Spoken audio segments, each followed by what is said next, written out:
All right, and we're live. I just wanted to show you how cool that background was really quick. Uh, um, if you're here, that means you've been watching my reaction videos, and I've been doing the MCU movies alongside a plethora of other different movies, and I've been enjoying the word plethora, so I've been trying to incorporate it as much as I can. I hope I'm doing that correctly. I know there's someone here that's already in the chat, and he's also on the panel. I'd like to say hello to Mr. John's Comics with Kids. How you doing, Mr. John? I'm straight gold balling here, baby. I was about to put on my shirt, the gold balling shirt, but I'm like, I think John's wearing that one. Holy frug nuts. Do I have a wrench in your chat all of a sudden? John has a wrench. You're shifting the balance of power, Perry. I know. I don't know what I'm thinking at this point. And we also have with us Mr. TK from TK's Bat Cave. What's up, fellas? How you doing, Mr. TK? I'm doing well. I'm doing well. Heck Wait, yeah. do I got a wrench? Hold I on. believe so. Oh, we got a Downright Nerdy podcast. How you doing this evening? Let's see. Let's bring this over here. Make sure I got my pop-out chat ready to lock and load. And yeah, so it's I feel like I've been watching a lot of movies. You know, I've been getting it out there. So far this week I seen. Well, I uploaded because I seen other movies, but I uploaded Predator. I uploaded Memento. I keep wanting to say Memento. Why is that so complicated for me to do? And then Guardians of the Galaxy Volume 2, which has been I didn't expect that movie to be that good. Cheesy humor at times. I own all three of those movies, so they are solid. You do have a wrench, TK. Look at you. It is. Look at TK's wrenched up, man. I gotta make sure, because then if not, I was about to leave. I was about to leave if I didn't have it. I gave your wrench. I gave your wrench to John. Oh, man. Wrench around. We're also joined by a few other people. How you doing, John? John G here. Oh, get it, John G. Watch out, he's coming for you. How's it going, D Smooth? Did you see that even Peter the Fox version of Quicksilver was cast in WandaVision? What role he plays? So I've heard of WandaVision. I guess it's like the TV show going to Disney Plus. So that should be pretty cool. How's it going? Another John. I think his last name's G too. Another John G. And then we got Gentleman and Perry. How you doing, TJ? Well, I want to say TJ. I was gonna say Watson. Snapdragon Watson. Congrats on getting his 2,000th slab. Good mighty. Wow. Jesus. Wow. That's a. I'm at 4. I'm coming for you, TJ. I'm coming. He's going to do a special unboxing of that 2,000th slab sometime in the next week here. So. I bet he doesn't have an Omega Man 3 and a 9.8. I'm just saying. I would be willing to bet he might have an Omega. So you're talking about the first appearance of Lobo in a first appearance of Lobo. I doubt he has it, and if he does, I doubt he has the European version. I gotta sneeze. I've been trying to sneeze for like 5 seconds, and it's still. You gotta look at the light and say watermelon. Watermelon. How's it going? You like potato? Potatoes are pretty cool. Let's see. And we got the Disco King. How you doing, Discovery Bay? This evening, you'll be going live with a Disco After Dark. And I was invited on, so I went ahead and took the liberty of inviting John and TK. Not that they'll join, but I was just, I'll put it out there. Like, I like to... He's going to share that. He's going to share that link. When you go to a party, you got to bring a +1. I'm just saying. And this case, a +2. +1 now. It's getting weird. I thought we was just going over films. Right? Okay, so Sunday we'll see his 2000 graded book. That's pretty cool. I will definitely be on there, and I won't be on the panel because I don't think I'm not allowed in that club yet. One day, but I'll be watching. And how you doing, Mr. Ben Compton? I hope you're doing well. I hope everyone had a great week. I definitely had a little busy week when it came to movies. So the first movie that I watched was Dylan, you son of a bitch. That Predator movie. That was so cool because I've been seeing that like meme for a long time. And then Dylan had that as his intro. I'm like, that's so cool. I had no idea that came from that movie. And like right in the beginning of the movie, mind blowing. Yeah, that moment was probably like one of my favorite moments in all your rewatches. Just the way you reacted because you could see it coming. You're like, Dylan. And you're like, oh, shit, yeah. I felt like I was listening to his intro. That was so great, man. And he's like, you've been pushing pencils? What is this tie deal? I'm like, oh, what is this tie deal? Yeah, I just saw a film with Arnold Schwarzenegger. It was so underrated. I don't even know the name of it. It came out It's on Netflix, but Oh well. I don't want to spoil more. Just go watch it and enjoy it. How can you spoil a movie? You don't even tell us the name of it. There's a movie No, that no. Arnold's in. It's underrated and it's on Netflix. There's not much I can say without spoiling it. Just TK put out a scavenger How hunt about for this? us. I'll search it. I'll find it. search it. I forgot what it was called. It was something. Let me see. I have no idea. It's so underrated. It's like nobody knows that he's even in the film. Wow. Yeah, watch. John's not gonna know the film. Watch. Wow. And it's like, what? Is it an older movie or a newer one? No, it's a newer one. Aftermath. Kill Gunther. There you go. Kill Gunther. Kill Gunther. Kill Gunther. And let me read what it says. A team of oddball assassins attempts to take down a notorious killer, but he manages to outsmart them at every turn of their half-baked plan. So is that Predator? It literally sounds like Predator. Oh man. Right. So I guess there was a lot of action movies in the 80s that were like Predator. I think it was a high time for Arnold, man. Arnold was everywhere. Arnold and Fly. Yeah. Who's it was the era of the buff action heroes. You had your Jean-Claude Van Damme, right? He was kicking butt everywhere. Yeah, Steven Seagal was somehow one, I think. I was gonna say Steven Seagal. I don't know how he fits in because he's got the beer belly, but he was always, he always looked like he could beat guys up. But those guys all had their own style. You know, Arnold was always the one that looked like he was just like gonna pummel the daylights out of you. You know, Jean-Claude had all the cool moves, and then Steven Seagal was the guy that just sort of stood there and people would come at him. He just would like slap them away, like he had like moves. He wouldn't even say anything. It would just go like that. But it was entertaining. I'm not going to lie. Like, I watch the films now of Steven Seagal, and I'd be like, oh, God. And that goes with a lot of films. But when I was younger, I was like, oh, man, that's cool. I think I could do that until I got into a fight, and I tried to huya, and they huya me to the ground real quick. And I woke up. You didn't use the martial art tricks? Come on, man. I tried. I missed. You got to. I missed the guy's hand. You got to. How many of Arnold's movies have you seen then, Perry? Or which ones can you remember seeing? I know you said Terminator 3. I've seen a Terminator movie. I've seen Last Action Hero. Ooh, I've seen Last Action Hero a few times. Yeah. One of my favorites. I feel like that's underrated. I feel like when people talk about Arnold, it's only just Terminator and Predator. And they leave out some cool kindergarten cop now. I haven't seen that one. That's hilarious. Perry, you definitely would enjoy the rewatch on that one. And Commando, I think, is an underrated Arnold Commando movie. is definitely. I watched that one recently with Kate. It was hilarious. I mean, just all the one-liners. He's got so many one-liners. Stick around. Right? Stick around. It was funny, and there was a scene where, right in the beginning, when they're raiding that Latin American village, and they go in there, and you see the Terminator. You see Arnold kicking the door. I was like. That literally looks like it could have been like copied from like a Terminator. Like he looked like a robot in that motion. You knock, know? knock. Yeah, knock, knock. I was like, oh my god, like this is a little crazy, you know. But can you imagine throwing a machete this big? That's insane. And sticking somebody to a wall, having that strength to do that. Right. Oh man, but it was an amazing film. I don't know. I'm gonna wait until you go through what you thought, Perry, just to talk about it. Cause sure. I guess it's cool because they're the hunters that wind up being hunted. You know, because they go there and they're like, they don't even know we're here. And little they don't know, they're being watched by an outside entity. I thought it was cool. You know, the main protagonist, Arnold, he wins at the end. But it kind of feels like weird because we start the movie off with an alien spaceship dropping somebody off, and I'm like, all right, well, are they trying to take over the planet? Are they hunt? And then you slowly find out he's doing it for sport. So what's the end game to that though? Like, do they come and pick him up and see how many skulls he has? Like, does he get rank? Like, what's the honor in something if nobody knows about it? You know? Well, obviously he's keeping the skulls as like we would keep like trophies. The trophies, right? Like Dexter keeps his blood splatter.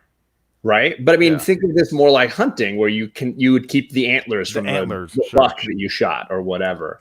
And you mentioned when you were doing the rewatch or the viewing that you said that he wouldn't kill the people that didn't have guns. Like the girl didn't have guns, so he just let her go. Yeah. And that's the idea that kind of like a hunter might look at a pregnant doe and say, no, I'm going to get the buck. I'm waiting for the male. There's no challenge in that. Yeah. Right.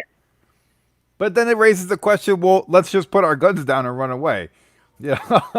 But it's also cool because at the same time, these are supposed to be the top elitists when it comes to like mercenaries. So for them to be challenged by something that's taking them out one by one is almost like you're not better than me. And they were like that one guy, he took his shirt off and he cut his chest. And he's like, if I'm going to go out, I'm going out. I'm all in.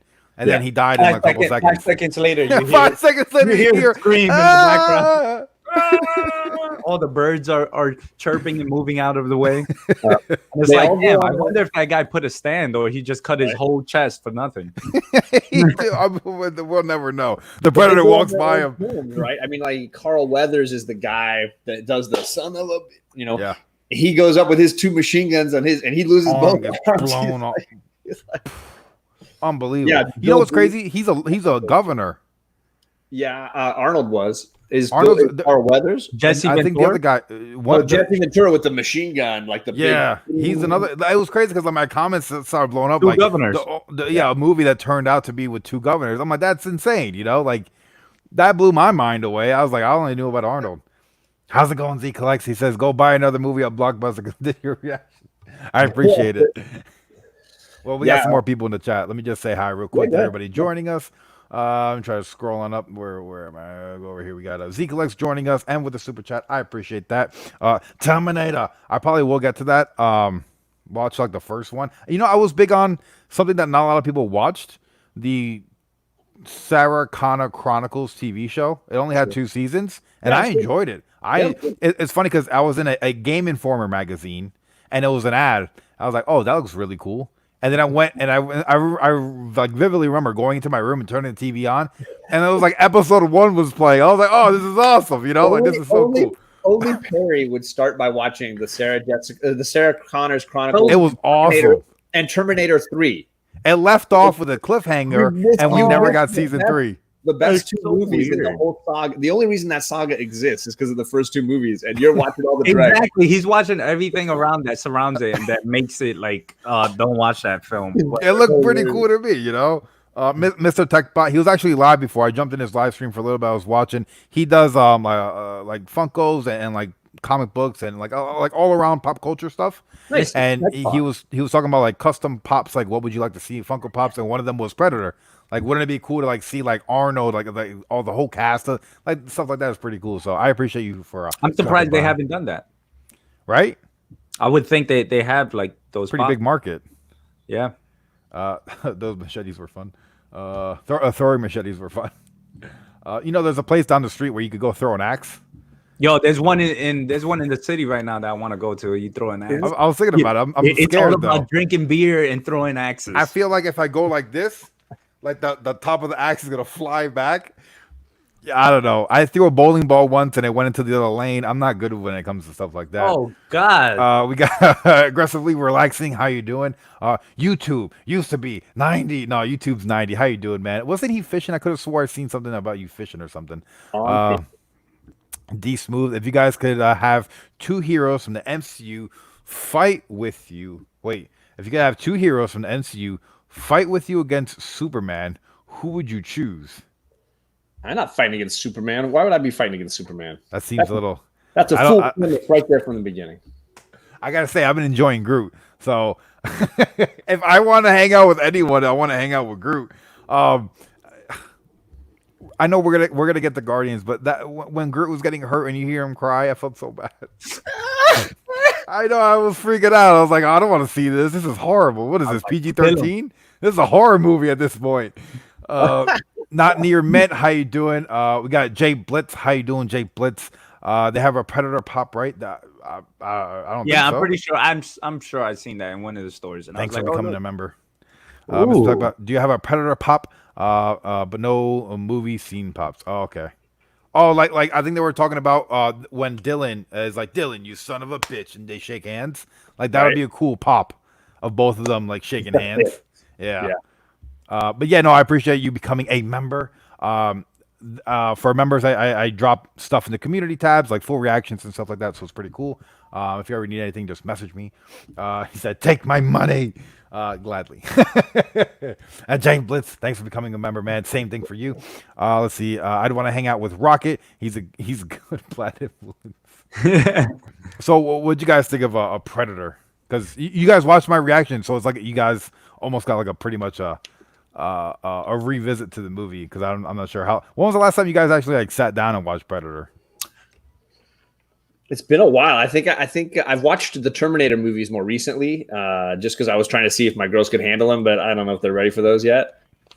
Predator, I knew was like, it's probably really, it's too gory. They probably wouldn't appreciate it. Like when Bill Duke's head just like blows into like the three. You see the 3 dots on him because he thinks he's gonna get the upper hand. They're like, we got at that moment. I'm like, dude, a little sniper action, you're good to go. And then no, it just pop. It's almost like the Predator's toying with them. Like, look, here I am. Here I am. Yeah, get you. Like, you know, what a master killer. With the Predator film, I had like, I forget what anniversary. I just took it out not too long ago too, and it pissed me off. I took out the DVD, 17th I think anniversary, 18th. It was all black. It's an all black anniversary one, whatever. And I'm excited. I'm like, yo, Perry, my boy Perry Comics, he's about to watch this film. This is exciting. Let me see this. And I remember growing up and looking at because I spoke to you about the credits afterwards, or like the special features that they had on the film when they were talking and they get the inside story of working out and stuff like that. And come to find out that I open up the disc, the case, and there's no disc. That's the worst. Oh man, it was the worst. It's like that. It's one of those that you slide out of the DC. That has a sleeve thing. on it. Yeah, you slide it out of there, then you open it, and then it has like 3 discs, the special features, and everything like that. I'm missing the movie. I'm missing the movie. Sucks. Unbelievable. Someone stole it, and they're like, "Let me just put this." I know it was probably you. You probably. How else do you think I watched the movie? Oh God! But anyways, touching on what you said with the special features, it's crazy how like they would wake up early and like try to compete with each other, like working out. Yep. So that, because I guess when you work out, that's when like your muscles start to show more. So I guess if you're like going heavy and then you're shooting your scene, like you do a little Biggie Shack action, you know. A couple of push-ups right before you go on set. Yeah, because you got to understand that's what these guys do. They really they work out, they drain themselves. They even do everything like a bodybuilder would do, like dehydrate themselves right before scene. So it intensifies the scene. On top of that, they're more angry. And then on top of that, they're very vascular. Like their veins are showing like no other. So that's what they did. And they came out to be an amazing film. So I feel bad for the guy in the Predator mask because I was like reading comments of people saying he had it the worst. He couldn't see. So he would take his helmet off and run through and do his scene and then go back and put the helmet on and just blindly start running. And like that's great. And you said like he was like ankle and knee deep in like shit water. Yeah, it was gross and there was bugs everywhere and it was like, ugh. Like what horrible conditions. They shot most of it in Puerto Vallarta, which is in Mexico, and I have visited certain parts of Puerto Vallarta, and in one spot they even have these giant signs with Arnold's face that say like Predator was shot here, and you can drive up in the hills, and they even have one of the choppers like burnt out shell of a chopper, and you can take pictures in front of it. That is pretty awesome. That is awesome, especially if you're like a diehard fan, like to be able to see something like that's so cool. Legit, I would definitely. Thanks, man. I'll pass out. That's how I pass out. That's how I plan on passing out if I'm ever gonna pass out. This is where the guy cut his chest. Oh my god! Someone give me a knife. This is the log. Yeah, my brothers and I, when we visited, we were like kids, and we were like running around in there, pretending to be predators and pretending to be Arnold and just shooting at each other. Because of that movie, I used to go buy those packets of like fake frag grenades and the little belts that come with it when you're a kid, and it has the toys and stuff like that. I used to grab that all the time. And I never, for some reason, I never looked like him. I don't understand. I did a couple of push-ups, but Just gotta didn't hit work the gym out. a little. You gotta hit the gym a little more. Oh man, but no. Yes, So it's considered one of Arnold's greatest movies for good reason. I Oh, mean, for it sure. is just, and I know you were like right away bummed to find out that he's not in any of the sequels because it's not. It's the Predator is the star. It's not he's like a star. Yeah. you know, the Alien movies. Ripley is the star in those original. You would films. think him being the star, he would have killed Arnold, That's one way right? to look at it. Right? Like But- Arnold should have died. But it's more like Friday the 13th or Nightmare on Elm Street, where it's like, yeah, the bad guy is the star, but the bad guy's not going to win. Yeah. I mean, Right? I mean, that would be a cool story though. It could be. I mean, hey, I won't. Yeah. Maybe a later one will do Appreciate that. it, John. I love those stories. I love those Thanks for films that, joining. that it actually happens and the bad guy actually succeeds in some films, you know. Just Yeah. like what? Because you would think throughout the movie, you would think like, hey, listen, I could predict this. This is a good film, but I know what's gonna happen at the end. Like the bad guy's gonna lose and he's gonna die. And then out of nowhere, that big twist comes, and then you end there with like, You're like, wait, what you're just like, what? happened? wait, they all died? Oh God, yeah. So yeah, I've been watching Aliens, and now I've watched Predator, and Biggie Shack was able to send me this. So now, no spoilers, but there's no way an alien can kill a freaking predator. Like these things are like Ripley, some chick with a little flamethrower took him out. You know, so this guy who is like a raised and born to kill should have no problem taking down aliens. It's all about numbers, though, right? Because I mean, if you remember from Aliens, when they get all those Marines with all their machine guns down in there and they're surrounded by the aliens, it's And they like hide, yeah. you're dead meat. And even if you pop out those cool metal claws and kill one, they're just gonna melt the claws right off, man. That's alien blood. It's just acid. Oh, the acid blood. That's gonna ruin all your I beer. do want to remind the chat that you're up to the Predator, and that's it. That's as far as you've been. And two So alien the film after that, Three alien versus films. Predator. Yep. Yeah. Alien versus Predator. You have not seen. You have no idea what's going on. So should So I watch definitely Predator that. 2 and then Alien vs Predator, or should I just watch Alien vs I Predator? think Watch all of them. if you're going chronologically, I think Predator 2 is before the next Alien movie, but My boy Alien comes to the hood. 4 is before Aliens versus Predator. So I don't know where that all fits in. Like Yeah, you would have to find the Resurrection? Chronological. yeah, theatrical order release. I to don't know. get that. Yeah. Who knows? Maybe I'll watch it on like Monday or something. Yo, do it, But- man. I love Alien versus Predator. I don't know. I'm excited for it. A lot of 'Cause people I- gave it a lot of Dude, heat, I'm all but I in. loved it. On Aliens, I was like, dude, I'm reading comics for Aliens. Like this shit is awesome. And now like Predator, I was like, oh, this guy's badass. You know, I want to see more of it. I feel like we didn't see a lot until the end. You Dude, know? I remember collecting Batman versus Predator comics when I was a kid. Like I remember finally Ooh, yeah, seeing I the see that. animated. Predator comes to Gotham City and Batman's gonna beat the crap out of them. They made a film movie when a fan film, I think it was, or an actual like short film on it. And you guys got to watch it. It's Batman versus the Predator. Well, both actually, I think it was. And it was interesting. At that time, I was a little kid, so I was like, oh, all right, cool. So it's probably whack now, but you know. Said he went down the hill after Predator 2. I would argue that even Predator 2 isn't like great or anything. It's just good. I mean, I like Danny Glover a lot, and I love the idea of a different setting, not doing like the jungle like they did in this movie, but like picking a very different location. I don't want to spoil it for Perry, but I like the location that they picked was a creative idea. Heck yeah. And then we're going to move on to the second movie that I watched this week. But first, I do have another member. So thanks, John G. And that's actually a perfect segue, John G, into Memento. There we go. I keep wanting to say Mentos. Memento. Wow. I 1000% am watching this again. And I kind of want to watch it in chronological order because I want to see like how it plays from like left to right, if you would.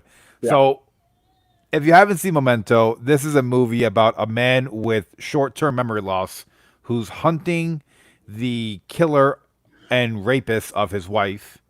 But the entire movie continuously, every few minutes, jumps in a sequence of time, which is pretty hard to understand if it's future past. But then you slowly start picking up on it as time goes by in the movie.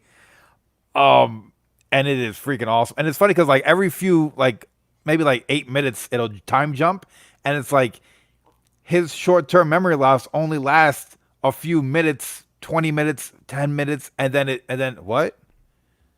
So it's kind of like the same thing. Like it's like you have what he has watching the movie in a way. It is so cool. It's what, a Christopher Nolan movie. Yeah. I told you, movie connoisseur. Christopher Nolan and his brother is Jonathan Nolan, and they do a lot of movies together. Ooh, he did it with his brother. Yeah, Jonathan is a writer, and I want to say that that he wrote like a short story, and that's what they used to make the movie. And he helped out on the Dark Knight trilogy. Jonathan Nolan did, and so yeah, they were working together on this crazy. I'm a big film noir fan. I've got a giant Chinatown poster like right over my shoulder and everything. And so I love a good like detective story, and this is like detective story on crack. Like it's just a little bit wacky, but you still have all the same things, right? You've got the best friend that you're like, is he really helping me or is he kind of hurting me? You've got the hot girl that you can't trust. And then you have the best part about it for me is one of those things that a lot of movies have, which is the unreliable narrator, right? The person who's telling you the story, you can't trust this person. No. Right. And in this case, it's even worse because he can't even trust himself. Right. And so he's telling the story, but he doesn't even know the story. And it's really cool the way they play with all that stuff. And the only thing he can trust is his handwriting. It's funny. The movie is straight funny several times. Like where he's all of a sudden running and he's like, oh, I'm chasing this guy. Nope, wait, he's chasing me. He's chasing me, yeah. He turns around, the guy, he runs towards him and he pulls the gun out and starts shooting. He's like, nope, this is bad, Or like when you said he wakes up in the bathroom and he's like, I don't feel drunk. He's got the bottle and he's like, I'm gonna take a shower. I guess I was in here to take a shower. That blew my mind away because so good. When it finally time jumps and you see him walk in the room and he's like, I need a weapon. Let me get this bottle of liquor. And he sits there waiting on a toilet, waiting to hit him. And then he's like. Then just kind of feel drunk. Yeah. And I'm like, oh, so that's good. Crazy. So TK, you've watched Memento? Yeah. Have you watched it in chronological order? No, I have not. I mean, I watched it just like how you watched it. Sure. And I definitely this is a film I watched multiple times throughout the span of my life. So it was just like it's one of those films that you just have to. And the way you guys describe it is like perfect. It's funny in some senses, and it's pretty sad to actually even be like that. To have imagine you only have like 10 minutes, 15 minutes before everything erased. And you go back to like, whoa, where am I? What's going on? And it's crazy because I could relate this film right now to actually Hannibal, John. Mm-hmm. Yeah, because I started watching it. I'm up to that. Yeah, he was looking on Netflix for movies or shows to watch, and then he went past Hannibal. I was like, oh, John was talking good about that one. I would jump down that, and I even spoke to John a little bit about it. But yeah, I mean, this film is crazy. It's cool. It's crazy. The whole narrative, the way they built this whole film it's outstanding. It's like, yo, who comes up with this kind of story? Who does all of this? But then again, you go back to the backtrack, the record of their whole film, experience, and you see all these movies that Christopher Nolan has done. And even after that, you're like, yo, this guy's just on another level of. So a few years ago, he did Dunkirk about the World War II escape from the British soldiers who got cut off by the Nazis and couldn't get back to England, and they were going to get killed if they didn't get rescued in time, and how all these British folks just took their own personal sailboats and motorboats and went to France and picked all these guys up to rescue them because there was nobody coming to rescue them. And he took that story and he cuts it up the same way he does for Memento, where you're getting pieces at the beginning and pieces at the end. And it's a great movie, but it's all out of time, and you can't figure out who's going to live and who's going to die on the beach here in Dunkirk. I think they have a real obsession with time and moving things out of order. Deception. Yeah. It's just so many twists and turns. I think the only trilogy he's done that makes, I don't want to say makes sense, because the films make sense. You just got to be able to concentrate and follow through, Right. But I think the Dark Knight trilogy is the only one that's like like a standard film that's in chronological order, and you can follow it like that. I've seen the first two. Those are pretty good. I like Christian Bale. So I got some questions for you then, Perry, about it. Right. So Memento is one of those movies that when you rewatch it, you realize that there are a lot of possible answers to what's really going on. Okay. And so the question that I think a lot of people end up spending time thinking about is, did the main character kill his wife? I think so. You think so? I think he might have. Because you get that scene where Teddy's a liar. So you don't believe Teddy's lies, right? But there's when he gets a flashback of him on the bed pinching his wife, and he Right. can't remember if he's pinching her or injecting her with insulin. So right there, he starts questioning his own thoughts, and it's like, did he make this character up? It almost feels like he did, because every time we see the character, it's in black and white. So that could be just a vague memory that he created or constructed to kind of cope with killing his wife in a way. I don't know. It's like, really interesting. For people that don't know, like the movie, he's hunting his wife's killer, but they keep having flashbacks to a character that the hero Leonard knew this gentleman who had a similar condition, whose wife died because she believed he was faking it, and she thought by putting her own life in jeopardy, he would snap out of it. And so she had him giving extra insulin shots to her, and it ended up killing her. The comment is made in the movie that it's possible that Leonard is mixing up his real life with this other guy's life, because the truth is he doesn't remember anything after the accident that happened. It's possible his wife survived the accident and that they were together for a while after that, and that she was so distraught by what happened and his obsession with it, and that he ended up killing her, with that he's the one that did the insulin shots for his wife, and that the way for him to remember what happened was to tattoo it on himself. That was the only way to remember it. Which is like super smart. Like that way 1000% this is not going anywhere. It's there. It's my mission. I thought the movie ended almost like poetically in a way.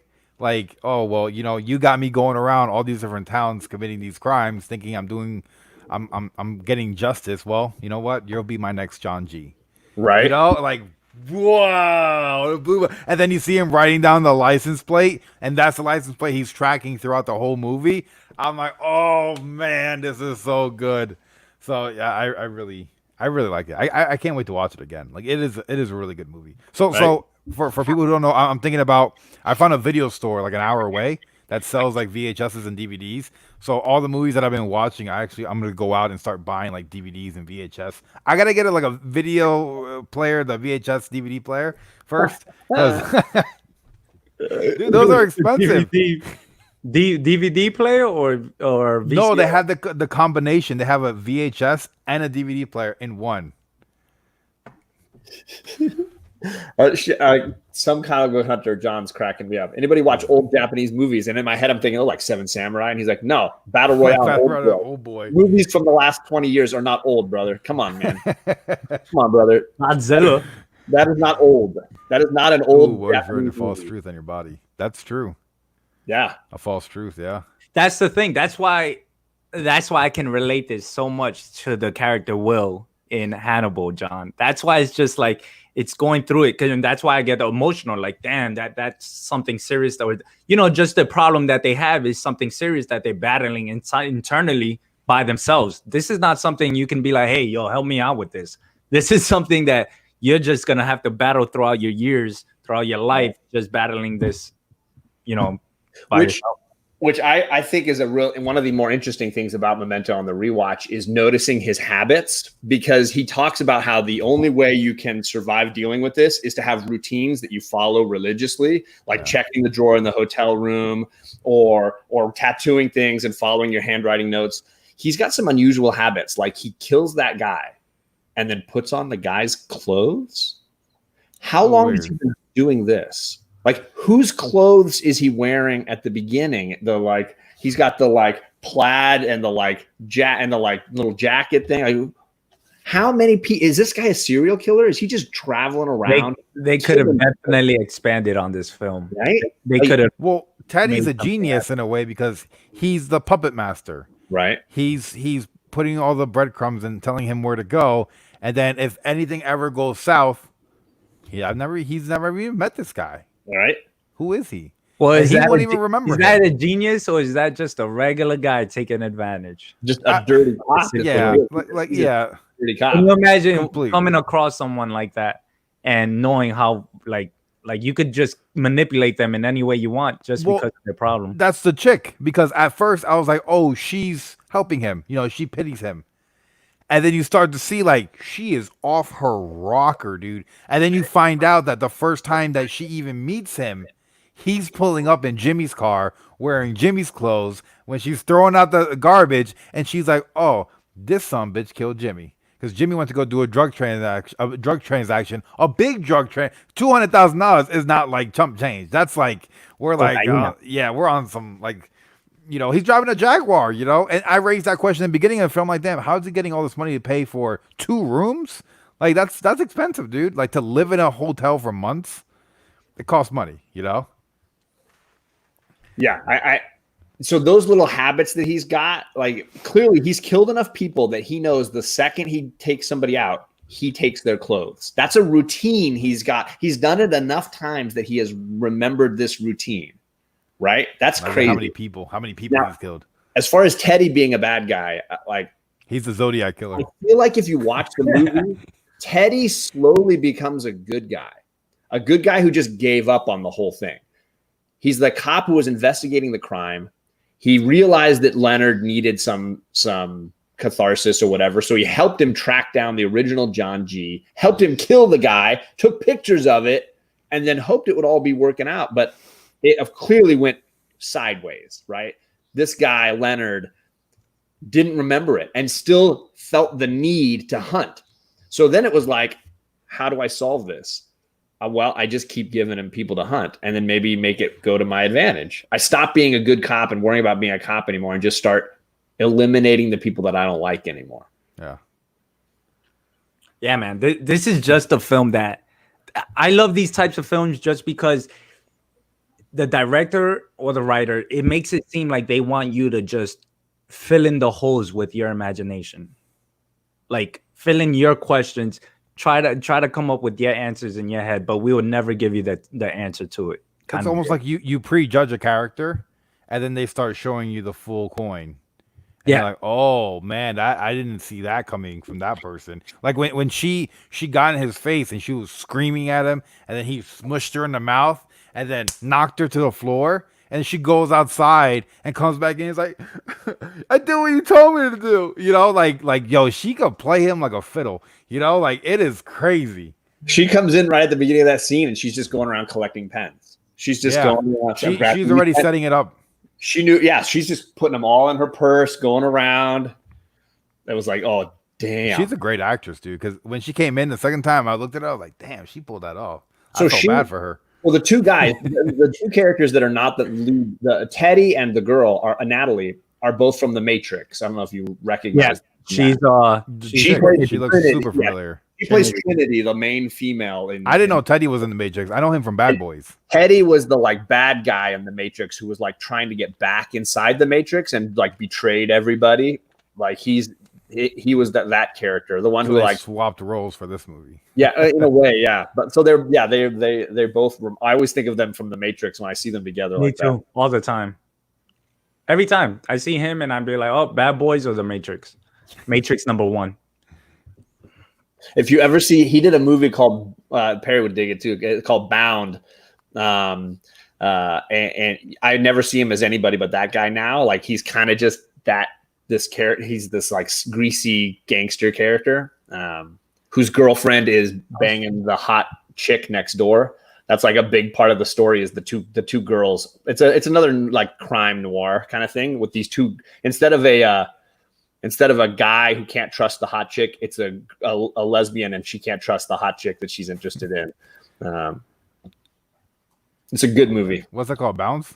Bound. Oh, Bound. TK thinking about Bounce. By the same guys that did The Matrix. The Wachowski, now they're sisters, but they were brothers. Is this the girl from Child's Play? Yes, it is. Yeah. It looks like that, yeah. Lily something. I can't remember.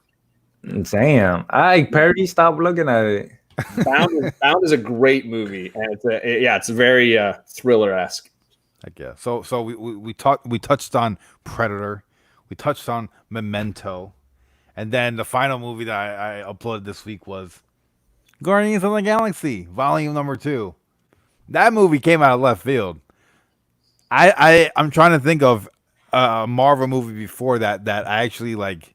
I was sitting here holding back tears. I was like, I had to like, I felt like my lip shriveled up a little bit because I'm not gonna cry, dude. Who's gonna make fun of me? I'm crying in a comic book movie. This is ridiculous, you know. But man, what a great movie! There was so much that happened in that movie. It was awesome. It Right? was awesome. It was great. It was touching. It was so touching. I remember seeing the film for the first time, and I was like, I was not expecting it. I was just Yeah. expecting the great team, like not get too emotional, Funny action. Yeah, Yeah. and it really hit me. I was going to ask you, Perry, do you feel like you liked one or the other more, volume 1 or volume 2? I feel like I like number two more for the simple fact that we see like such a big character growth between like we get the humor with like when we had Groot before. Groot was cool and he seemed like a badass in number one. You know, he put the finger up the guy's nose and stuff. That was cool. This movie highlighted Baby Groot so much, and it was such like there's so much action, and then real quick, look how cute this baby is. You know, like it was like we're getting attacked, the spaceship's blowing up. It's like, here, hold the baby. You know, like it was crazy. He's sitting there, he's eating cereals in the chair while they're like fighting 100 different ships. Like it's like this is insane right now. You know, Perry So- fell in love with Baby Groot, man. I fell in love completely. The whole film, he's talking about Baby Groot. I'm out. He's so adorable. And I just real quick, teenager Groot at the end was just gold. Oh man. But no, to go back, we see like you got Yandu, who's kind of like a dick, but you see him at the boy, end, Yondu. like he's like supposed to be like a super selfish person, right? He's for himself. I, me, and then to give like the biggest sacrifice you could ever give to someone who is pretty much like your son in a way. You raised him Tough from love. childhood. You know, like that was cool, man. That hit me. I didn't even see that coming. Like, if I had to think about if you would have told me what character is gonna make me cry, never in a million years would I think, oh, Yandu's death. You know what? Yeah. But they, I don't know what they did, what kind of special drug they put in that movie, but seeing that character die, I was upset. Yeah. I'm know, Mary I- Poppins. Mary Poppins, he came down. That was awesome, you know? I was digging it. Definitely. It comes down to like him having that tough love kind of father figure to him. And then it's just funny is because people or parents that they try to teach their kids and they try to keep, give them that tough love just because they know what the world is like. So they're like, once you hit the real world and stuff like that, you're gonna have to come up with these situations and handle them like that. But imagine being a parent to a child that the universe is open to them. Yeah. So it's like I took it like that, and I was like, damn, I guess he had to do that I'm tough gonna love eat you. with his child. Like, yeah, I was just kidding. Like, what do you mean? deal You with freaking terrified me. Look at your mouth. You look like you eat people. You know? And I think the movie is full of dysfunctional family relationships in really kind of interesting ways. Obviously, you have Gamora You get and that with Drax when Drax is like, well, you guys argue all the time. How are you friends? He's like, well, because we're family. yeah, Like that's why we're family. Is why we butt heads and argue so much. You Yeah. know, it's like you see those little things and it highlights that. You know. for sure. But like Gamora and her sister and the way that like they're trying to kill each other all the time, and and you see Nebula kind of explaining like why she's like you don't understand. Like I just wanted I didn't want to win. I just wanted a sister. Like Yeah. I was getting torn apart by Thanos, and you were like just trying to keep winning. And then every time she lost the battle with her, like I didn't know that they replace her parts with like machinery. That's tough, dude. You know, like every time, like, all right, my sister now kicks my ass, dad hates me, and now my body isn't good enough. You need to replace me with machinery. Like, how much lower can you make someone feel? You know, that's rough. That was something in the MCU that is like, since the MCU is all bright and colorful at most of the times, and then they have the emotional side, which is stuff, but then the torturement side especially with Nebula, that could have been highlighted. Like if you really pay attention, like you're noticing right now, like yo, that's insane. Replacing body parts with machinery and stuff like that is just crazy. It's crazy, and they just put it in there like it's a Marvel movie. Yeah, you know. And you got Drax, who's lost his whole family. His whole family. That's like just spurning. And then the way he's sort of creating a friendship with Mantis, I think that was kind of hilarious. And that he's like always calling her horribly ugly. And then you got Star-Lord and his father. And he was kind of, he hurt, I can't never say the name, Gamora. Right? Gamora. Hey, isn't that the guy from the Thing? yeah, he was in the Thing. That's insane. Anyway, you got Peter Quill. Like, I finally found my family, and she's just like are you fucking kidding me? Like, we're your family. Like, hello, we don't have anybody. We're all loners, and we all stick to each other. Like, we're all. Yeah. You're gonna end that to some guy that you don't even, and then wind up he's gonna use you. He doesn't give a shit about you. He's been killing your siblings throughout millennia, or your mom and your mother, dude. He put a tumor in your mom's head. So my favorite thing about that end sequence when it's like all the reveals, right? Like, okay, you killed all my brothers. You're going to kill my friends. You killed my mom. The thing that really pisses him off is you destroyed my music. You destroyed my music. He smashes Star-Lord's music. And I'm like, oh, shouldn't have done that. What's with the Zune? You couldn't give him an iPad. They couldn't get an Apple contract. Like, what's up with that? It's funnier. A Zune is funnier. Zune sucks. I had a Zune when I worked at McDonald's. That was garbage. That's what makes it funny, though, right? He's using a freaking Walkman with a tape deck in it. Like, it's hilarious. His high tech is amazing. Yeah. Like here, I could breathe in outer space and fly, but where's my Walkman? Yeah.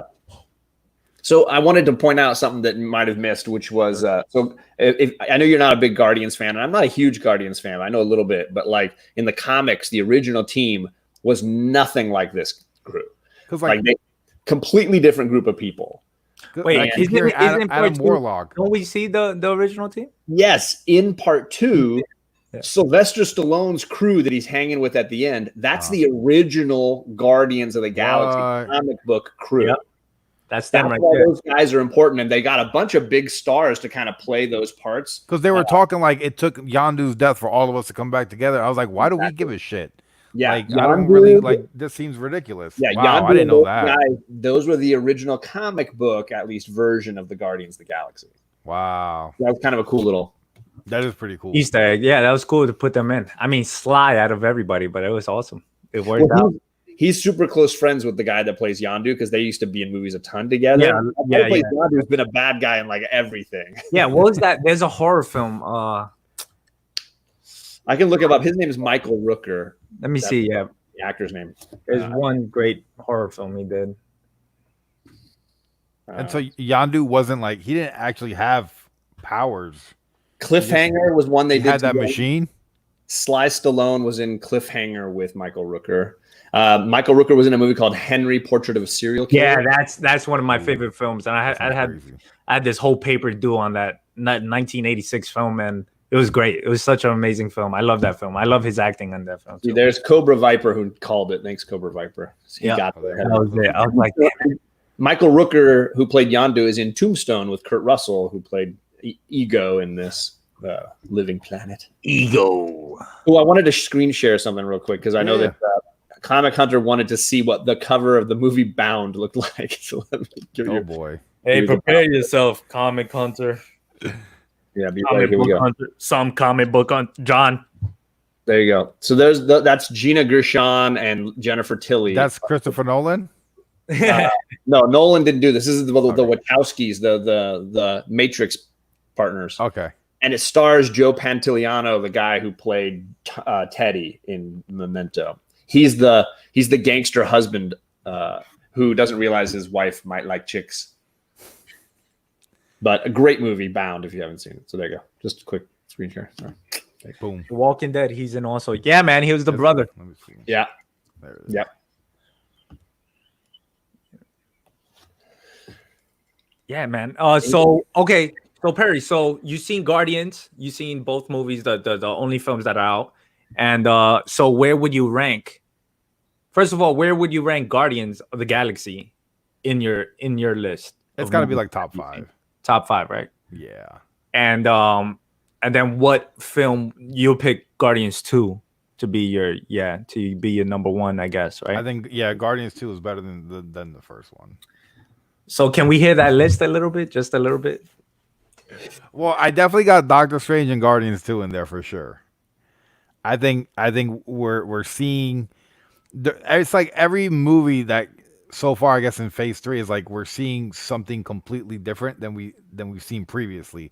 This one we're seeing like heavy emotion, like almost like weaved in at the very end. It just hits you, pow. Did not expect that at all. And then with Doctor Strange, there's so much visuals going on in that it just blow. Like, how could you not say that's incredible? Like what they're doing in the movie blew my. I've never seen anything like that. Like that's the CG or the CGI is like Have on you seen point for Inception? that. No. Oh, okay. Well, He's due to do a whole Christopher Nolan deep dive at some point. that's Christopher Nolan too. I just gave a little memento with like a little seasoning. You can try it on other foods later. My only problem with Doctor Strange, I never got it out there. I think I brought it up at one point, and then I was like, I had one little problem with Doctor Strange, the film, is that they didn't expand on his powers enough. Like they didn't show too many, I guess, things that he know how to do. I don't know if that makes sense. Well, And, could you though? Because if you're a wizard, you're consistently learning spells and books that have been passed down. No, of course. Make sure you stop saying wizard and start saying sorcerer. Yeah, it's Sorcerer Supreme. Thank you very much. Sorcerer Supreme, sorry. Before I cancel this whole. But it's like That sounds like something you order at Taco Bell. Can I get the sorcerer supreme? it's like he opened teleport. Right? He opened portals so many times in the film, and I love the film. Don't get me wrong. Doctor Strange is I love magic. Like it's nothing. It's just, and then they did him justice in the following film, and then I was like, yes, this is it. This is what we wanted. I think also being an origin story, you can't blow your load. You know, you want to have things that you can add in later. And I always like it when they keep the hero kind of grounded at the beginning, and then it gives you places to go, and you get to see the mistakes and all that kind of stuff. That's why I'm looking forward. Hopefully, we get that third. The second Doctor Strange. Doctor Strange. Doctor Strange 2 film, because Which is going to be horrifying as well. So it sounds like it's going to be written and directed by Sam Raimi, who did the original Spider-Man trilogy with Tobey Maguire. You're gonna get I that. like Sam Raimi a ton. I think Sam Raimi is super talented, so I'd be interested in that. But you don't want to. He's easily like an OP kind of character, right? He's easily overpowered if you really Overpowered. So you don't want to go too soon. Otherwise, it's like, well, he can beat Thanos all on his own, right? Like he doesn't need any help. Well, in the comics, he's never able to. In the comics, he's the team, right? So we also had Scarlet Witch, which is OP as well, OPAF. But she's like she's OP. Okay. In the comics, she's. I've seen a Black Widow. I'm sorry. No. We're talking Scarlet Witch. In the comics, Scarlet Witch. I was like, hold on. How are you putting Black Widow in Doctor Strange? I was like, I don't understand. Like they can't really. Black Widow is OP. Oh my god! But in the comics, the Scarlet Witch reorganizes the universe or the planet Earth like 3 times, like the whole reality of Earth. She changes reality. House of M. She changed the whole reality. She was like, I'm gonna give everybody what they want. Boom. Well, then at the end of that story, she does it all over again. Oh damn! So she does it twice in that one saga. Dude, I don't even know if I'm real. I don't either. I used to have mutant powers. I'm sure of it. Yeah. I used to have some power. You got to go back to what is it? Crocoa? Cocoa. Get my seeds. Yeah, get your seed on. Now, I will say they changed. One of the things that I know some people liked or didn't like about Volume 2 was that they changed who is Star-Lord's dad. So in the comics, Ego is not Star-Lord's dad. I'll be right back.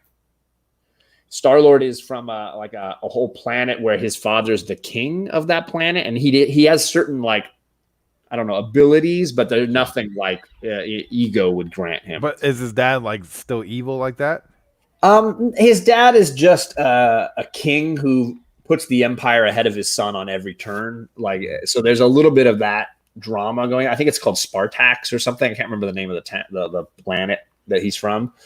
And in the later comics, when Dad dies, then Star-Lord kind of becomes the king of that planet. So like Old Man Quill, he's the king of the planet at the beginning. Oh, so that's when he was in the spaceship. Yeah. Okay. Because I did read some of Old Man Quill. So that's the change. That's one of the big changes they made. I know some people were upset about it, but I thought it was a kind of cool way to do it, and I like the way they did. I mean, I always love Ego as a giant planet. I don't necessarily. Yeah, you see his face on the planet. That was cool. That was cool. Yeah. That's my ego. Hashtag that's my ego. Well, that is him, you know, because in a way, it's that thing you're seeing is just a creation of what he wants you to see, you know. I mean, in the comics, they always said it like, "Hey, it's Ego, the living planet, or whatever." Right. So they always show him like that. Yeah. But it was pretty cool. I love this. I love the whole change. Change it. You know, I wasn't. It's a different universe. Exactly, and I wasn't up to it. Like in the beginning, I explained this a lot. Like once Iron Man and once these other films started kicking off, like there was no comparison. It's not like, yeah, I could compare a couple of things to the comic books. But other than that, things were all thrown all over the place. Look at X-Men. Look at all of these films. So at that time, I decided, like, hey, listen, I can't relate the movie to the comic books as much. You know, I can't go deep into the story. I just have to accept the film and take it for what it is. And but isn't that the cool thing? Like when you get a book and there's like a one shot of like the Dark Tales from the Dark Multiverse, and you just got like a different spin on the story. Or a different spin on a character. It's like, oh, that's cool. That's kind of like what I think of when I think of like superhero movies. Like it's the Hollywood version of a character, you know? Yeah. No, it's all good until you have a conversation, until you sit down and try to have an argument with somebody that just watches the movies and doesn't read comic books, and then they want to try to fact check you and all of that and try to get at you and argue about something. I mean, Thor is OP, you know? Right now, I need. When is that? Did that come out next week? I think Marvel's off next week. Also, right? so maybe the week after. Thor issue number 5. Give it to me. Thor is kicking ass, dude. I don't know anyone on Marvel that's hotter than Thor right now. Madam who? Thor better do something unbelievable right now, because he cannot have all that power, and you're not gonna. I love Donny Cates and his work and what he's been doing, but you better, if you're gonna give Thor this cosmic power, Odin Force, you better make him do something crazy. Show him that how powerful he really is. Right? He's gonna end up in Detective Comics. Holy shit! Imagine you're that powerful, you just break to a different. I'm in the Independence right now. Dark Horse. Yo, that would be awesome. You know. Oh, God. Something is killing the children. What the fuck is Thor doing here? You know. Sorry, wrong publisher. Oh God. Hey, so you've only got like 8 movies left in this run, or I guess if you throw in Venom, there's a 9th one if you watch Venom. Yeah, I see Venom. I might do the rewatch. I actually think I might watch. You said you were going to rewatch Monday. The Spider-Man. You saw one of the Spider-Man. I seen the one with Mysterio. Okay, so that's the last movie that they published at this point. That's the best one. It was good. I liked it, to be honest. Yeah, this is really good. So so you got Spider-Man: Homecoming next. Yeah, that's your next. What it's called? Yeah, I seen the one from Far From Home. So Homecoming, which was okay to me. But I think they've done a really good job with Spidey. I liked them in Civil War. I know that there's people, purists that are really frustrated with this version of Spider-Man, and I can understand why. But because they. I mean, you got frustrated with all the versions of him.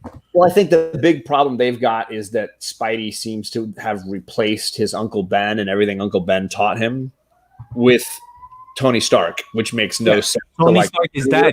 I pointed that out from the beginning. I was like, yo, you're going to have him as daddy? And he's already getting all the fame. I choose to see it as Uncle Ben existed. Uncle Ben died. All that stuff still happened. It's just this is another layer on top later on. Did they even talk? I don't even remember if they talk about Uncle Ben. She mentions him. Aunt May mentions him. Oh, they just mention him. They don't go through. Yeah, they don't. They don't do it. At this point in the 2000s, we've had 2 Spider-Man origin stories. I don't know that we needed a third origin. We don't need to change it up either and make Iron Man daddy. I agree. But I think that I choose to believe that they didn't. They just didn't show us the origin movie where we had Uncle Ben. They just didn't show us that movie. Yeah, which don't get me wrong, it's working out for the film. Yeah. You know, the films are still enjoyable. The story itself goes with it. It makes sense and stuff like that. But if somebody wanted to be anal about the comic books and comparison, then it makes sense. I could be like, okay, yeah, you're right. I'm not going to argue with you. Do you think we'll see this Spider-Man transition and like jump over to the Sonyverse? Yeah, you think? I believe so. You I think Madam Web has that power to bring Sony and Disney together, and then Thor comes too. Thor jumps from the comics to the screen. You've drunk that Madam Web Kool-Aid so bad, man. You drunk that Madam Web Kool-Aid early. I feel like there's a possibility for that. My hope is that they instead build towards their own version of the Edge of Spider-Verse, the Miles Morales, a live action Miles Morales would be a great thing to build towards in that Sony universe. I just did my trailer reaction to that, and I'm such. I wanted to see that they announced the PlayStation, right? Yeah, and you saw that animated film, right? The animated Spider-Man film, Spider-Verse. Yeah, that was really cool. Because for me, that's like the highest grade I would give to a Spider-Man movie is that one. It's just. I heard it was in 3D. I wish I would have known that was in 3D and it was that good. Because someone told me when you watch it in 3D, it's like you're inside of a comic book. So that must have been one hell of an experience. It's crazy because I look at the DC animated films. I'm like, yo, you guys could have been released these films in the movie theaters and you would have gotten the same amount of love or even more. Because the DC animated films have been TK, what you don't understand is they're trying to build up the DC Universe app because we all know the mainstream audience is going to pay for the DC Universe app. Yeah, no, I know.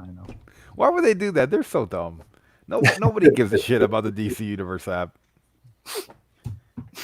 That's what I mean. They're putting their big shows on like what the CW and HBO Max. HBO Max is just getting like DC films. I was like, what are you talking about? There's a whole platform that was specifically made for just DC content. You're gonna tell me you're gonna stream it somewhere else? Like, give me my money back. Give me my money back, yo. Man. You got to pay for the DC app to watch season 1 and then HBO Max to watch season 2. Man, forget that. I just want to see Justice League and I'm good. I'll see that. Cobra asks, what other non-Marvel movies are coming out soon? So I have Reservoir Dogs coming next week. A movie by Alfred Hitchcock called Rope that came out in 1947 or 48. And then one called Fracture or Fraction. Oh, the Alfred Hitchcock. I know what you're talking about. Alfred Hitchcock, yeah. Rope about murder. Yes. Now I know what film you're talking about, dude. If there's more movies like that from the 40s, like Rope. I need to jump down to Hitchcock like director movie, whatever the hell he does. Oh, goddamn, they're good. He's a masterpieces right there. But have you watched other military movies, other military films related? I've seen a few military films. Yeah, I'm trying to think off the top of my head. Well, is there any you have in mind? I mean, I want to know because if you're gonna watch Reservoir Dogs, then you should definitely start from like. Have you seen Saving Private Ryan? I'm sure you've seen Saving Private Ryan. Okay. Well, okay, wait. I think you're confusing. Reservoir Dogs is not a war movie. Oh, it's not. No, it's these the gangster movie, Tarantino's first direction. Oh, okay, yeah. With like all the guys in the black suits, black ties, and all walking slow motion down the alley. Nah, I see. Yeah, Quentin Tarantino. This is so cool because I watched Reservoir Dogs and then I watched Rope, and you could see how influenced Quentin Tarantino was from Alfred Hitchcock. The way he shoots long periods of the scene in one room in one motion, and then the only thing he changes, he'll go like this, or he'll slowly move the camera and move back. I'll be like, holy shit, it's been 10 minutes they're still in the goddamn car, or like 10 minutes they're still in the goddamn bathroom, like, and like the whole movie's like that. I'm like, this is crazy. Like, you think we're gonna see like the robbery, you think we're gonna see this, and we don't see. We see everything else but like the main thing that happens, right? And it's amazing. Nice. Super cool. Glad you liked it. Yeah, I think it's amazing how many people were inspired by those early filmmakers, whether you're talking about Hitchcock or, I mean, the guy who's won more Oscars than anybody is John Ford, and he did a lot of Westerns, and his movies inspire people all the time. You can see how the way he shot movies, the way he edited movies, and the way he told stories. People rip off his stuff constantly. And like I talked about Seven Samurai, and that movie gets ripped off a ton. I got to do that. Quality talent, inspires people to want to do something for themselves, I think. The Day the Earth Stood Still. Ooh, that sounds really cool. Alien. Like the Earth. Alien. Yeah. Yeah. It's an alien movie? Ooh. Huh?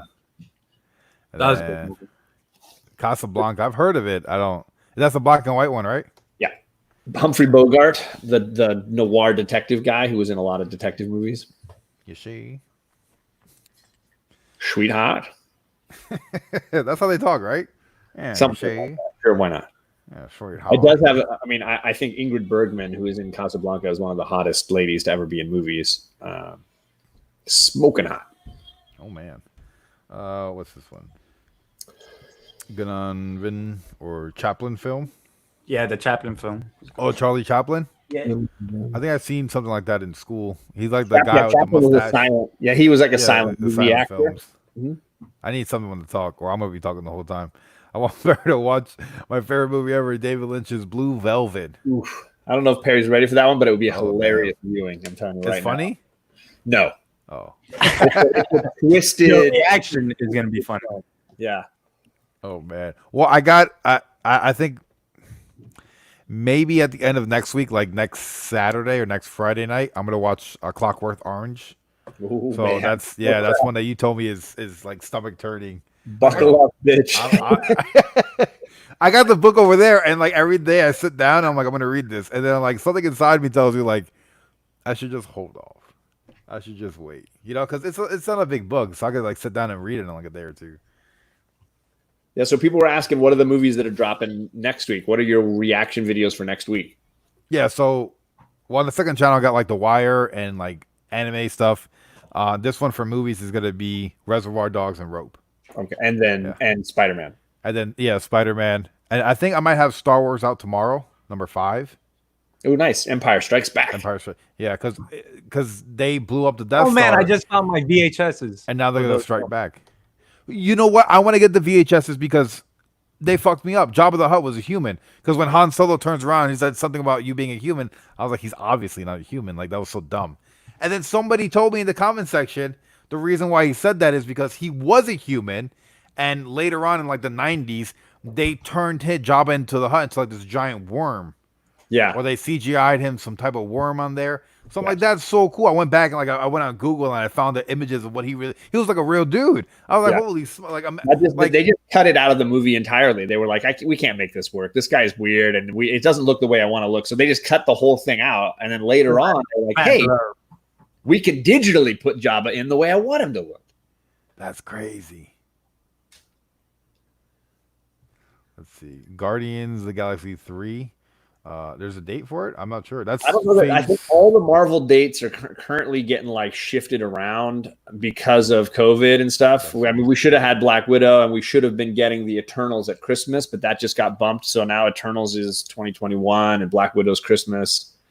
So I don't know exactly when that's supposed to happen. I know that they haven't started filming on that movie, so it's going to be hard to really nail. They film those movies in like a room, right? Like they don't really go out. Like they can do that whenever they want. You don't have to go anywhere. That's the perfect quarantine movie to film. What do you mean? Like they literally just sit in a fucking room with the green screens around them and like little balls attached to their body. You're offending all the people that build those cool sets, man. Right now, they put a lot of work in, Perry. No, of course they put a lot of work, but it's not like they're like, oh well, we got to go to like the Sahara Desert and then to South America. Like, dude, they're in a room.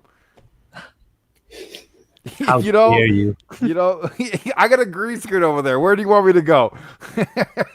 Damn.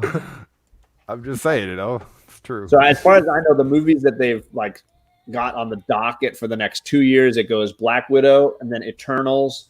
Then they got that Shang-Chi, The Legend of the Ten Rings. And then they got another Spidey film because I think the deal with Sony is they have to produce a Spidey film almost every other year. Then they got the next Thor film and then the next Doctor Strange. All in 2022.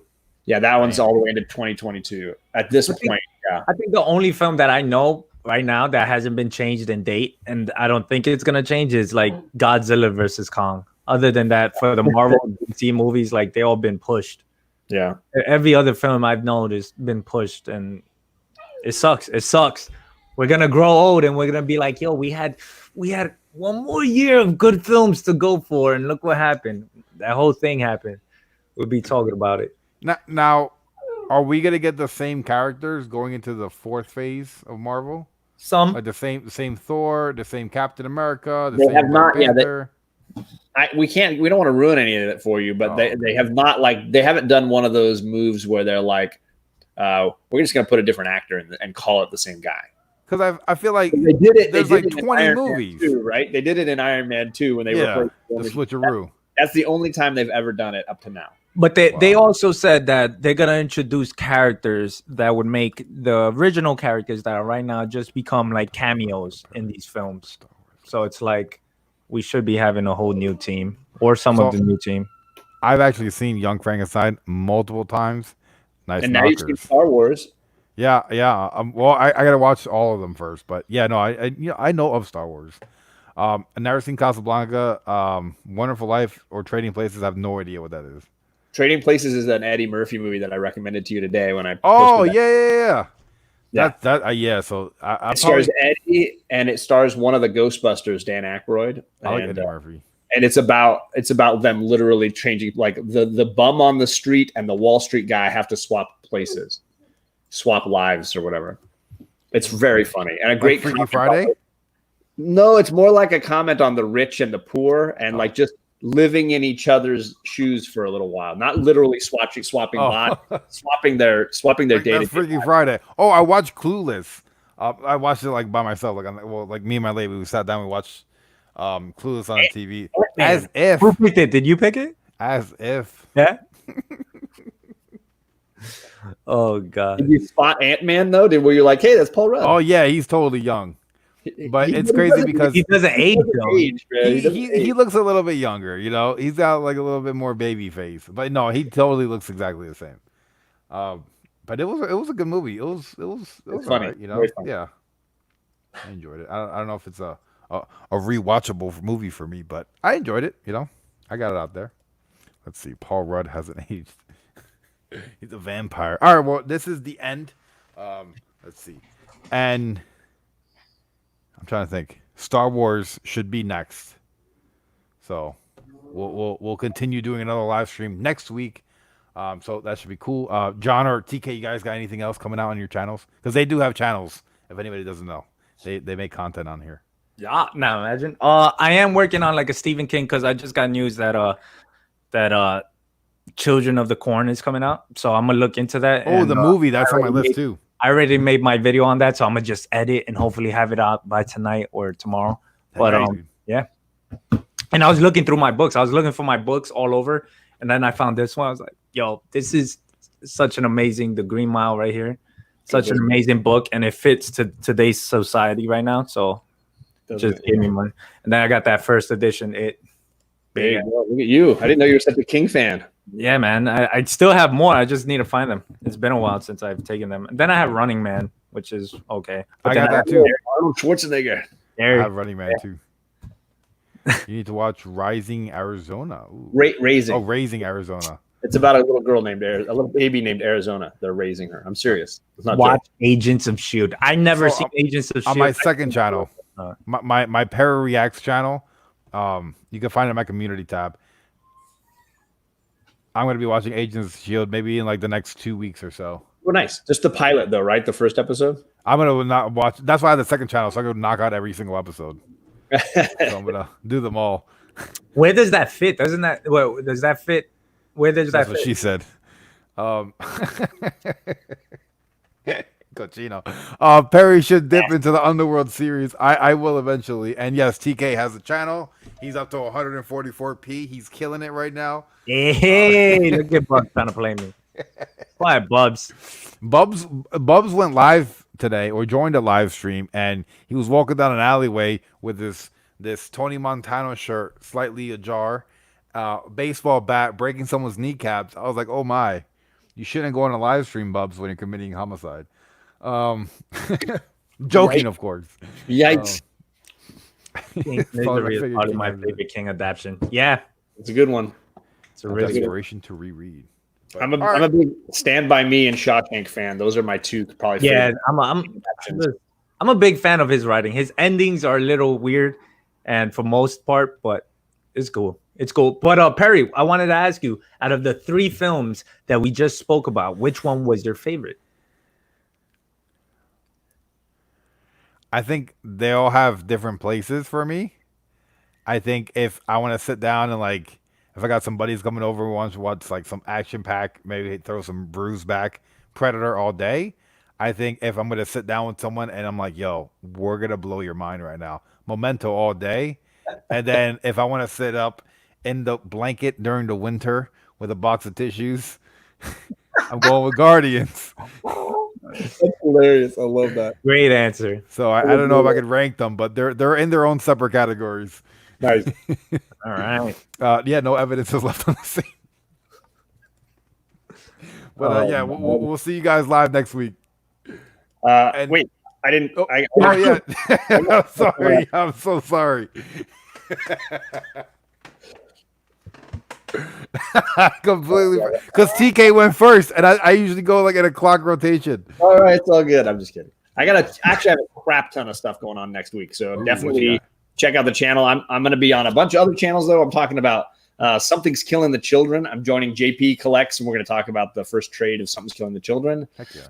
I'm going to be doing another round of Comic Gories with Mr. Matt over at the Boy Who Had Sevens channel. We're reading the new Boom Studios book for book club next week. So if anybody's picking up Wind by Tynion, or Tynan, I guess its name is Tiny Man. James Tynan the Fourth. James Tiny Man. That's the one. And then on Friday, I'm really most excited about on my channel Friday, we are talking about The Wire, which I know Perry's going to drop his review. My first episode next week. Yeah. And then we are going to be doing a real deep dive with my boy Stay Puff and my boy Fire Guy Ryan. And we're going to be looking at the whole show, and we're going to do several live streams, but this will be our first one. So come and hang out if you're a big Wire fan or you want to know what the heck Wire is all about. Come and hang out with us Friday night. Next Friday, we're gonna be slaying some Wire talk. Yeah, it's funny. I watched that first episode, and you realized the name of the show is Wire. I think because at the end you see like these people who are doing this operation, and they got these wires. They're like, yeah, no, we're watching them on the Wire. And I'm like, oh shit, boom, like that makes perfect sense. Thank you for spoiling it for me. Thank you. I'm sorry. No, TK, you haven't seen the Wire? No, I don't even know what it is. Put Hannibal to the side. Watch the first episode and go like this. Bro, Hannibal right now, I can't let go of that. When you're ready to talk about it, invite me on, TK. I'll talk about it. I'm so into that. So it's crazy. It's crazy. Maybe. I love it, John. Isn't he the leader? So yeah, Adam Warlock, he's been a member of the Guardians at different points, but not like he wasn't one of like the first members. But he does. His first appearance is in one of those giant cocoons. It's like a Fantastic Four issue that I don't know if I've even got it anymore. I think I might have sold it. I don't know if I even have it anymore. But it's like his first appearance is just like that. He's in like this cocoon. I think I sold mine. He's in a big old cocoon like they show at the end of Volume 2. It's kind of cool. Same way. Yep. Kind of. I mean, it looks a little more high tech in the movie, but it's still cool. I dig it. A powerful being that I haven't heard in a minute, though, in Marvel Comics right now. They haven't cast him. I know there was a lot of discussions about people they wanted to cast, and it never really came to reality. I mean, they gave that cliffhanger, so everybody's been waiting for a long time. Right? But all right, we're going to end this. And if you guys know who JB is from Discovery Bay Comics, I will be hanging out with him later this evening. And if anyone wants to come by, just let me know, and I'll give you the link without him knowing.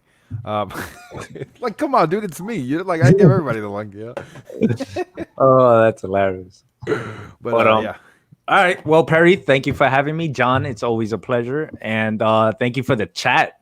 The chat was awesome today. They're definitely putting in their keys and their sense in all these films, which was great. Perry, keep up the good work. You know, the films you're watching are classics. So it's fun, dude. I'm having a blast. It's amazing seeing your reaction to them.